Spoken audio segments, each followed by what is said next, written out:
7 livros do Novo Testamento. Em 397 d.C., o Concílio de Cartago deu a primeira aprovação oficial dos 27 livros do Novo Testamento. A Igreja, de um modo genérico, agora possui uma voz de autoridade. Para esta autoridade, todo concílio, conclave, pastor ou papa, todo o corpo deliberativo se submeteu. A palavra se tornou suprema. A Bíblia no latim vulgar de Jerônimo, 405 d.C. Estou de frente para uma gruta de pedra na cidade de Belém que mede 20 por 20, onde um homem passou 16 anos de sua vida. Ele fez a maior coisa que poderia ter feito pela humanidade. Seu nome, Jerônimo. Nasceu na cidade de Dalmácia em 347 d.C. e tem pais cristãos. Seu pai cuidou de sua educação inicial e então o enviou para a cidade de Roma para estudar retórica e filosofia com um grande professor chamado Donato. Enquanto estava lá, se submeteu ao batismo nas águas. Isto causou um efeito profundo em sua vida. Ele deixou a cidade em 390 d.C., quando estava traduzindo um comentário do livro de Salmos. Ele e 3 amigos decidiram viajar para o leste. Prosseguiram até alcançar a cidade de Antioquia, quando ficou seriamente doente. Ele foi tomado por uma febre alta e, numa noite, quando estava delirando, sonhou que Cristo lhe dizia que ele não era um cristão. Por isso, dedicou sua vida àquilo que julgava ser a tarefa mais difícil de todas: aprender e dominar a língua hebraica. No ano seguinte, ele esteve na cidade de Constantinopla. Ali, pregações importantes contra o arianismo o influenciaram a se tornar um verdadeiro defensor da fé. Então, 2 anos mais tarde, ele foi à cidade de Roma presidir um concílio que estava havendo lá. Neste ínterim, ele conheceu Damasco, bispo de Roma, que mais tarde se tornaria papa. Um forte vínculo nasceu entre esses 2 homens e uma grande amizade surgiu. Grande o bastante para que, se Damasco pedisse a Jerônimo que, se fosse possível, traduzisse pela primeira vez o Novo Testamento do hebraico direto para o latim.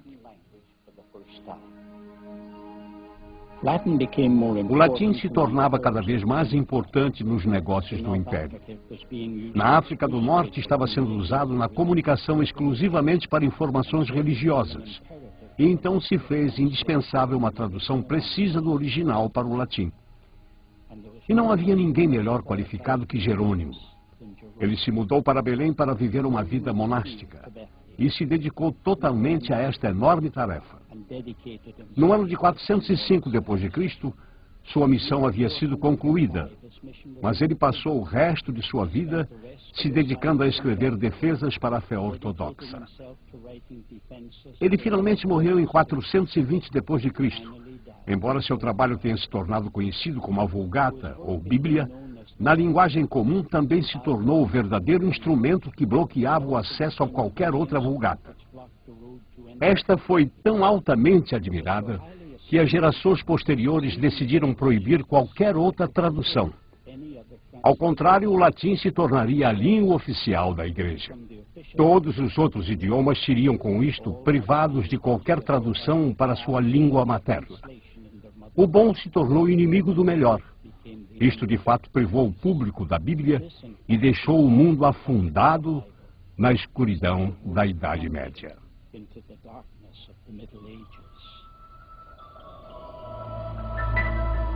O movimento no mosteiro, ano 382 d.C. Estou bem em frente ao mosteiro trapista situado entre Tel Aviv e Jerusalém. E quero falar sobre o assunto monasticismo. Jerônimo veio até Roma para mediar um concílio no ano 382 d.C. E ao chegar aqui, ele pôde ver a influência secular da Igreja. A opulência da Igreja, a luta pela autoridade e a falta de piedade muito o perturbou. E ele se tornou um pregador no monasticismo. Quando ele deixou Roma rumo a Belém para terminar a tradução da Bíblia, alguns dos seus o acompanharam.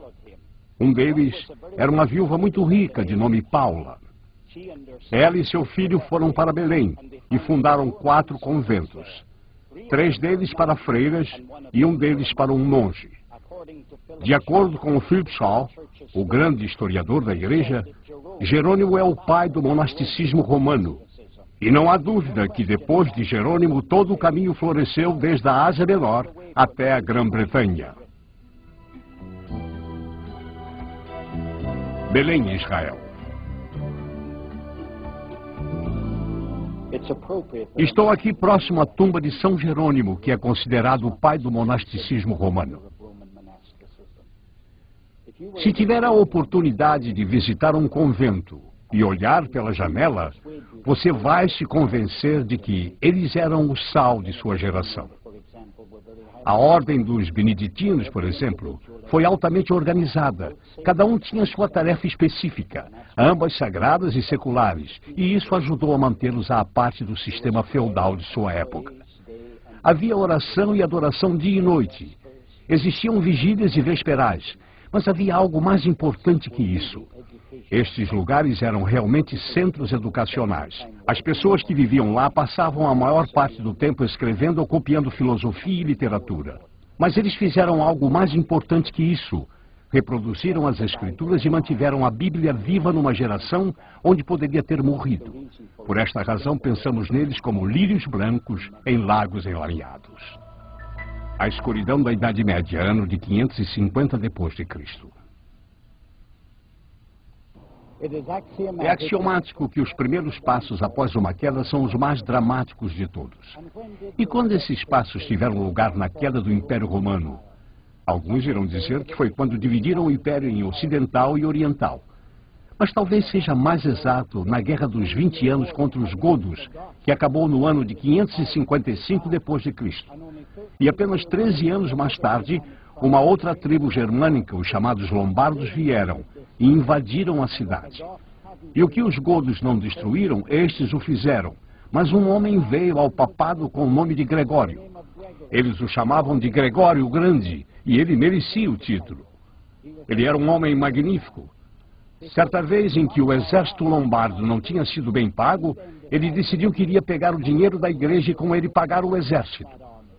E por tal feito se tornou conhecido como o salvador do Império de César. E foi isso que trouxe universalidade e unidade à igreja.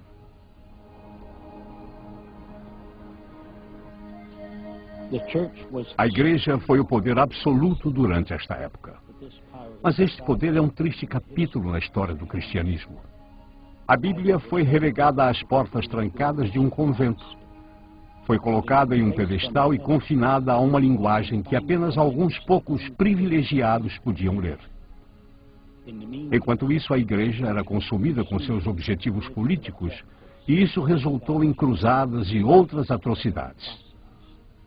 Um número incontável de vidas foram ceifadas, mas desta vez a igreja foi a responsável.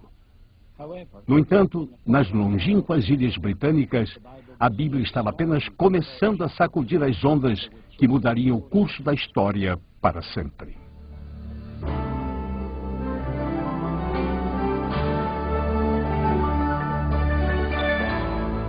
Versão brasileira Audio News.